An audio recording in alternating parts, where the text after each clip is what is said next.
성이 나가지고 아벨을 갖다 돌로 죽인 일이 있었습니다. 모세율법에는 살인하는 자는 반드시 죽이라고 그랬는데, 그럼 가인이 아벨을 돌로 쳐 죽였는데 하나님께서 모세율법의 법으로 따지면 당장 죽여야 되겠는데, 그때는 모세율법이 없을 때인 만큼 하나님께서 그 가인에게 죽이지 않고 벌을 내리지 않았습니다.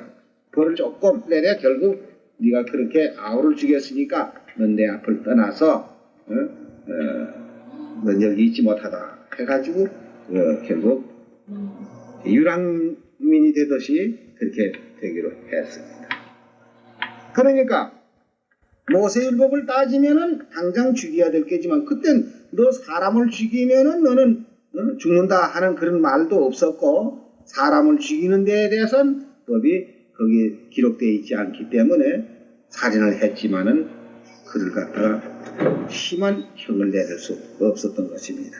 그러면 그 외에도 여러 가지 제목이 있는데, 지금은 우리 대한민국에도 법이 있고 성경에도 법이 있습니다. 그러니까 모세율법 10가지 십계명이 있죠. 이 십계명을 아마 기독교인들 쳐놓고는 전부 십계명을 중심으로 해가지고 그게 죄다 죄가 아니다 하는 것을 거기서부터 마음에서 양심의 가책을 받고 우리 마음의 죄를 정하게 되고 이렇게 되는데, 그럼 전에 지은 죄로 말미암아 우리가 사망에 이르게 되는데, 여기서 뭐를 없애면은 다시 살 수 있냐면 죄를 없애면은 사는 길이 여기서 열립니다. 그래서 이제 사는 길을 주시기 위해서 예수님이 1900년 전에 오셔가지고 새로운 법을 줬습니다. 그럼 새로운 법을 어떻게 줬냐면, 옛날에 10가지 계명을 그대로 두면은 침례를 받아도 또 한 가지죠. 그렇지만은 예수님이 오셔가지고 새 언약을 줬는데, 새 언약은 6월절 성만찬 예식에 떡과 포도즙을 먹고 마심으로써 너희 속에 생명이 있다 하는 이런 아주 생명의 언약을 주셨습니다. 그럼 생명의 언약을 우리 사는 법을 주는데, 이 사는 법을 주는 데 있어서도 전에 그 죄라는 것을 이걸 어떻게 해야 된다 이 말입니다. 그냥 없앨 수는 없는 게고, 전에 지은 거는 죄값은 사망이라고 했어요. 죄값은 사망이라는 건 6장 23절에 보면 죄의 삭은 사망이요 하나님의 은사는 그리스도 예수 우리 주 안에 있는 영생이니라. 그게 죄의 값은 사망이니까 언젠가는 우리가 죽어야 되는 것입니다.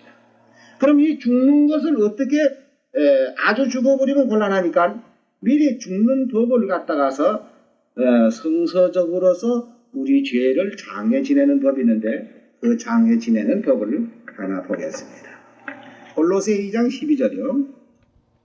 너희가 세례로 그리스도와 함께 장사한 바 되고 또 죽은 자들 가운데서 그를 일으키신 하나님의 역사를 믿음으로 말미암아 그 안에서 함께 일으키심을 받았느니라.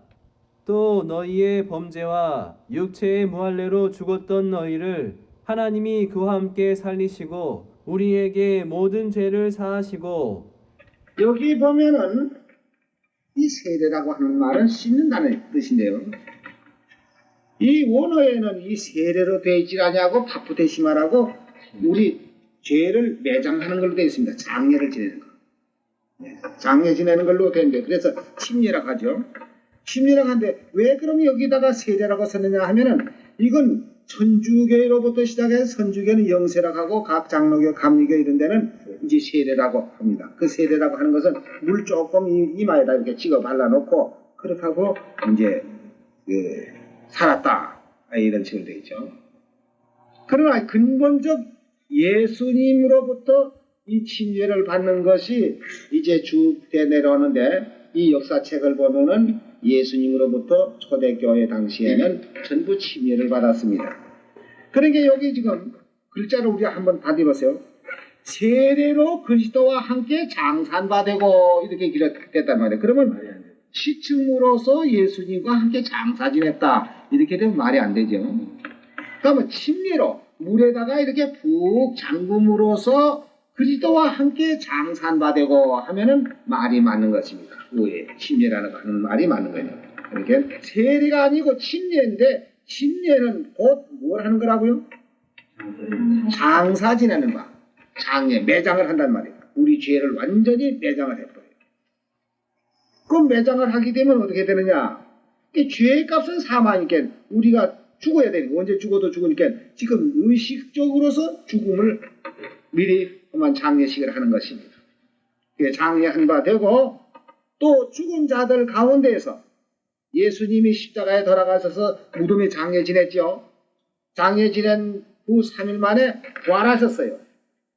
그 말씀과 같이 또 죽은 자들 가운데에서 그를 일으키신, 그를이라는 건 뭐냐면 예수님을 일으키신, 부활시키신 하나님의 역사를 믿음으로 말미암아 그 안에서 함께 일으키심을 받느니라. 누가 일으키심을 받죠? 침례 받는 사람이 이제 죽어서 장례를 지냈는데 죽고 난 후에 예수님을 살리신 것과 같이 그 사람도 새로 일으키심을 받는다 이겁니다. 이렇게 의식으로 우리 죽음을 먼저 맛보고 장례를 지내지 않으면은 죄값으로는 언젠간 죽어야 돼요. 그러니까 이 죽음을 갖다가 미리 그만 예방을 해버리는 것입니다. 옛날에 호일자병이라고 한다든지 무슨 이런 병마가 올 때에는 미리 예방하듯이 우리 죽음을 미리 예방을 해서 죽어서 죄를 그만 없애버려요. 그래서 죽은 사람은 죄 때문에 죽었고 다시 일으키는 거는 누구 때문에 일으키죠? 네, 예수님을 죽은 가운데에서 일으키신 하나님의 역사를 내가 믿기 때문에 나도 이제 죽어서 장례 지냈고 예수님을 살리신 것과 같이 나도 새로 일으키심을 받는다. 그와 같이 우리 죄를 지금 침례를 받음으로써 이제 그 과거의 죄는 완전히 정리되는데 그 죄 때문에 내가 사망이 왔고 이런데 이제 죄를 없이 해줬는데 침례를 받음으로써 죄는 없어졌지만 깨끗한 몸이 또 이 세상에 사니까 자연히 우리 이목이 있고 뭘 보는 것이 다 세상에 이 눈이 이거 있다고 해서 이 보는 거 자꾸 함부로 봐도 이거 안 되는 거예요. 이 눈 잘못 보면 그만 큰 범죄를 하는 수가 있고 또 이 귀가 있다고 해서 이 귀가 자꾸 뭐 들으면 좋은 줄 알아도 이게 좋은 말 들어야지 나쁜 말 들어보면 이 귀가 범죄를 또 해요. 그러니까 세상에 모든 불의한 것이 죄라고 했습니다. 그럼 또 죄 지면은 또 죽는 거 아닙니까? 그럼 매일 뭐 하루 한 번씩 침례를 받다가 집회해야 안 되겠느냐 이렇게 생각하는데 그럼 우리는 어떤 것이냐? 죄를 없이 했으면 죄를 짓지 않도록 만들어줘야 된다. 좀 이렇게 예를 들어 말씀드리자면은 요새는 과학이 발달됐고 이러기 때문에 바다의 어장들 저 바다에 가서 고기를 그저 많이 잡아가지고도 지금 그거 다 처리합니다. 근데 옛날에는 저 무코지방에서 수림이 이런 고기를 잡든지 너무 많이 잡혀도 큰 걱정이라고. 왜 걱정이냐면 처리를 못해서. 그게 뭐 금방 어떻게 다 팔리면 당해지만은 죽은 고기 그저 하루 이틀만 주면 냄새 나고 썩고 이러니까 그 냉장에 썩어지면 그만 바다에다 퍼내밀고 이러는 일들을 하고 있죠. 그렇지 않으면 이제 그 고기가 다 썩어서 못 먹을 정도 되기 전에 소금을 쳐놓으면 좀 담그면 오랫동안 견딜 수 있습니다. 근데 요새는 과학이 발달해서 냉동실을 만들어가지고요.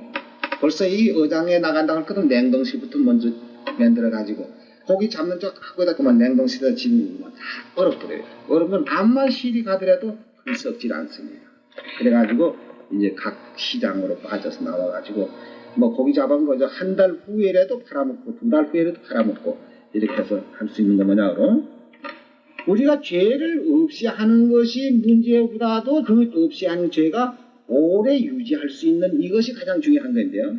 그럼 우리는 어떻게 해서 죄를 없이 그냥 오래 유지할 수 있느냐 하면은 성한고기 잡아서 소금을 치는 것과 같이 우리 속에다 생명을 넣어야 됩니다.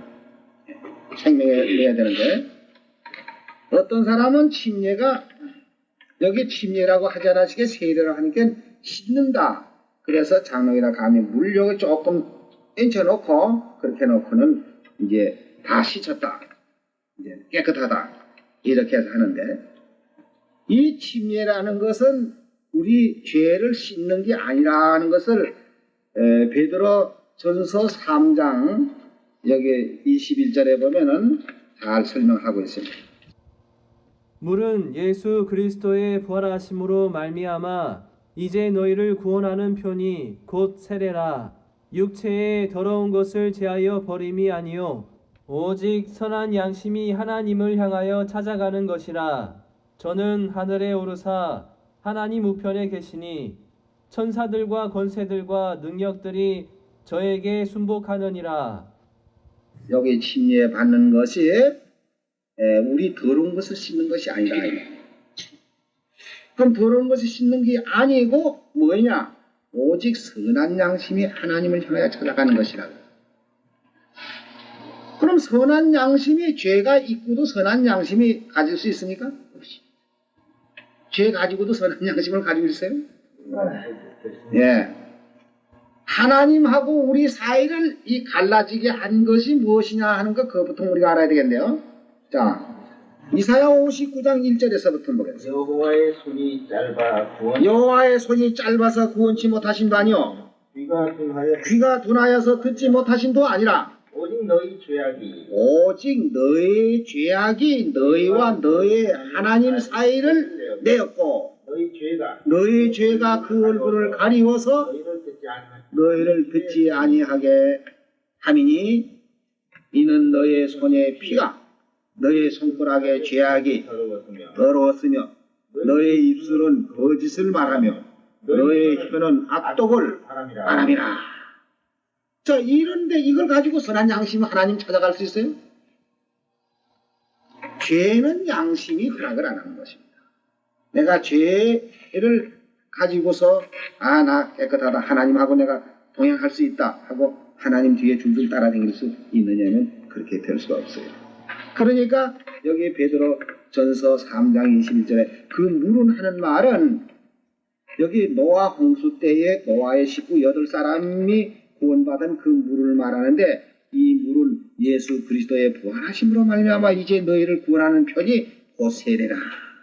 육체의 더러운 것을 제하여 버림이 아니요 오직 선한 양심이 하나님을 향하여 찾아가는 것이냐. 그러니까 죄가 완전히 다 청산되고 장려제 매장을 씻어가지고는 안 되죠. 씻으면 아주 죄의 뿌리가 남아있단 말이에요. 그 뿌리가 남아있으니까 언제든지 뿌리가 남아있으면요 저 산에 아카시아 나무 그 많이 있는데 어떤 사람 그 아카시아 나무 이걸 없애려고 비언해도 또 나오고 비언해도 또 나오고 애를 먹는 게라.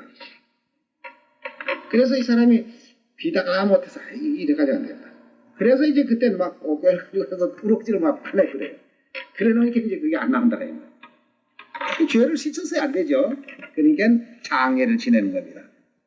그렇게 해서 이제 완전히 죄의 뿌리를 빼서 내버리고 이제 선한 양심을 가지고 하나님을 향하여 찾아가는데 그럼 침례받고 또 지으면 어떡할까요? 그러니까 침례받고 죄를 짓지 아니하는 이 새 언약이 있습니다. 새 언약.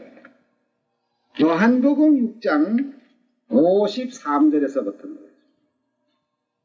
예수께서 이르시되 내가 진실로 진실로 너희에게 이르노니 인자의 살을 먹지 아니하고 인자의 피를 마시지 아니하면 너희 속에 생명 없느니라.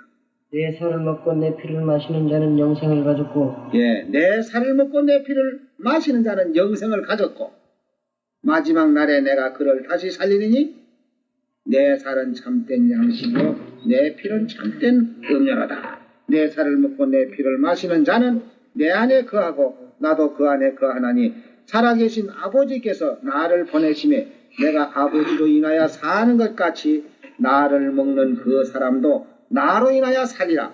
이것은 하늘로서 내려온 떡이니 조상들이 먹고도 죽은 것과 같지 아니하여 이 떡을 먹는 자는 영원히 살리라. 그러니까 예수님의 살을 먹고 예수님의 피를 마시면 우리 속에 생명이 들어가는 겁니다. 생명.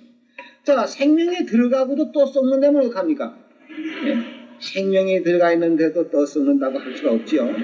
그러면은 때로는 이제 우리가 침례를 받고도 이 세상에 살다 보면 그 세상 사람과 같이 지내다 보니까 본의 아닌 불의한 것들이 더러 많이 있습니다. 근데 그런 경우에는 어떻게 되느냐 하게 되면요 요한일서 5장 16절에 보면은 누구든지 형제가 사망에 이르지 아니한 사망에 이르지 아니하는 죄, 범하는 것을 보거든 구하라. 그러면 사망에 이르지 아니하는 범죄자들을 위하여 저에게 생명을 주시리라. 사망에 이르는 죄가 있으니 이에 대하여 나는 구하라 하지 않노라. 모든 불의가 죄로 돼 모든 불의가 죄로 돼 사망에 이르지 아니하는 죄도 있도다. 그러니까 이 사망에 이르는 죄라는 것은 어떤 것이냐 하면은 우리 세상 죄에도 너무 심하게 하는 것들은 안 되지만은 여기에서 사망에 이르는 죄가 뭐인가? 히브리서 10장 26절. 우리가 진리를 아는 지식을 받은 후 우리가 진리를 아는 지식을 받은 후에 짐짓 죄를 범한 적. 여기 죄라는 건 무슨 죄냐면은 그 다음에 나옵니다. 어떤 게 그 죄냐면 짐짓 죄를 범한 적 다시 속죄하는 제사가 없고, 이 속죄라는 것은 이 새 언약을 말하는 것입니다. 속죄하는 제사가 없고 오직 무서운 마음으로 심판을 기다리는 것과 대적하는 자를 소멸할 맹렬할 불만 있으리라. 모세의 법을 폐한 자도 두세 증인을 인하여 불쌍히 여김이 없이 받지 못하고 죽였거든. 하물며 하나님의 아들을 밟고 자기를 거룩하게 한 언약의 피를 부정한 것으로 여기고 은혜의 성령을 욕되게 하는 자의 당연히 받을 형벌이 얼마나 더 중요하겠느냐 너희는 생각해봐라.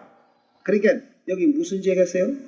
새 언약. 예, 이 언약의 질을 배반하고 나가는 것이 이것은 다시 속죄하는 제사가 없어요. 왜 그러냐면은 새 언약을 통해서 예수님의 살과 예수님의 피로 우리의 생명을 줬고 영생을 줬는데도 불구하고 그것을 부인하고 나갔을 때에는 옛날 모세의 율법을 폐한 자도 불쌍히 여기지 않고 죽였거든. 두 사람의 증인을 인해서 하물며 하나님의 아들을 밟고 자기를 거룩하게 하는 언약의 피를 부정하게 여긴다. 이것이 다시 용서함을 받을 수 없는 죄라는 것을 여기 말했습니다. 그러면 우리 속에 생명을 넣어준다는 말씀, 아까 어떻게 하면 생명이 들어간다고요? 요한복음 6장 53절에 예수님의 살을 먹고 예수님의 피를 마시면 너희 속에 생명이 있다. 생명이라는 뜻은 뭐냐면은 영원히 사는 뜻을 말합니다. 생명이 없으면 죽은 사람이고 생명이 있으면 산 사람입니다. 그러니까 생명이 있는 사람에게는 죽음이 있질 않지요. 그냥 영생이 항상 살아가지고 있기 때문에요. 근데 예수님의 살과 예수님의 피를 어떻게 우리가 먹고 마시느냐? 예? 그것이 누가복음 22장에서 우리가 볼 수 있습니다. 누가복음 22장 7절입니다. 유월절 양을 잡을 무교절 일이 이른지라 예수께서 베드로와 요한을 보내시며 가라사대 가서 우리를 위하여 유월절을 예비하여 우리로 먹게 하라.